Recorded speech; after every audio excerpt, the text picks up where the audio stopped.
All right, so we're in this Toyota RAV4 Limited 2015, and we're going to look at the compression ratio. Where the hell did I have it? Well, I took snapshots for you guys, so you'll be able to see when the compression ratio jumps from a high pressure and a low pressure.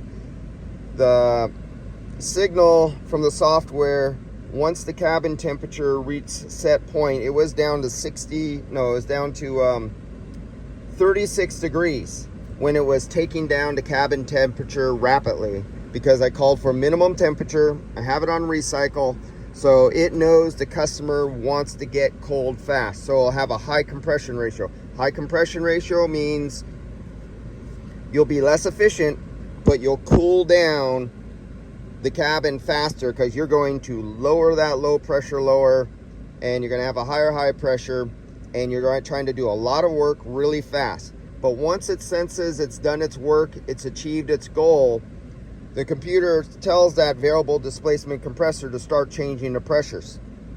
So here we go, our liquid suction pressure right now, and you can see we're at 32 psi and 110 psi. Where before, when it started out, it was at 150 psi for just a little while as it was bringing down the cabin temperature, and I think it was down 20 some psi. I think I got it in the snapshot that I'll include on the post. Now, you know how the guys go, I fill by pressure.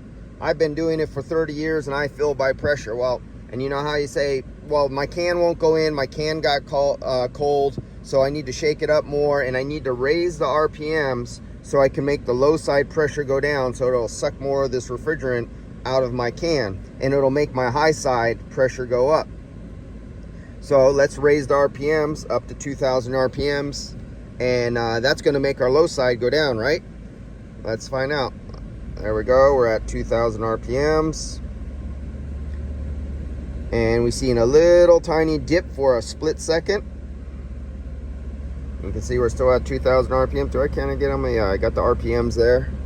And I got the graph. Do you see anything different? Nothing changed on the low side.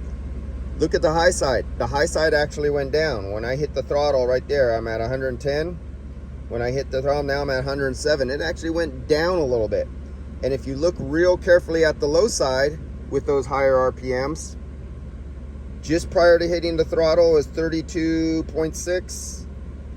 Now it's 32.8. It went up for a little bit, 33. But basically it stayed the same. Our high side just went down a little bit. That's with higher RPMs. Well, what happened to that theory that you raise the RPMs, it lowers the low side so you can suck more refrigerant into the system? What happens to that theory about I charge by pressures? And I always find that 150 psi is always a good pressure. 100, and some guys say 170. There's a whole bunch of stories out there. Well, here I go. I'm 107, so accordingly, I'm not charged. I know I'm charged. A brand new condenser, and I just charged it by weight to the 500 grams that the sticker on the hood says. I know I'm full. So according to these other rocket scientists, I need to pump in more refrigerant until I hit 150. Or how about this? Here's another thing what happens. I keep adding refrigerant until I get my 30 some degrees out there. And especially this is really true on electric compressors, because electric compressor and the software are dumb. It doesn't know it's low on refrigerant. So I keep adding refrigerant in, and the computer keeps looking at the in-cabin door air sensor saying, I'm not satisfied. So let's spin the compressor up another 500 or 1,000 RPMs. Looks back a few seconds later, I'm not satisfied.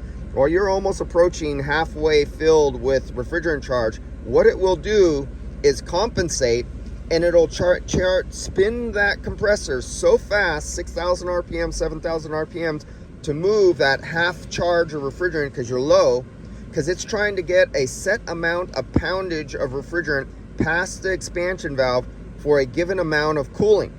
By doing 6,000 RPMs, it would normally be at 2,000 or 3,000 RPMs or less with a full charge, but because it's stupid and it's low, it will spin faster just to move more refrigerant and still get you that 39 degrees out the dash. If you're not in Arizona, 100 degrees outside with a lot of sun load, under these conditions, you will get 39 degrees out of the dash with half the charge.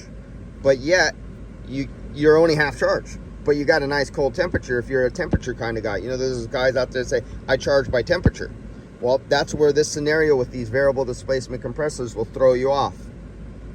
All right, see you guys later. Let's see where our temperature at. We were at 37 degrees, and I think we're up to 45 degrees now.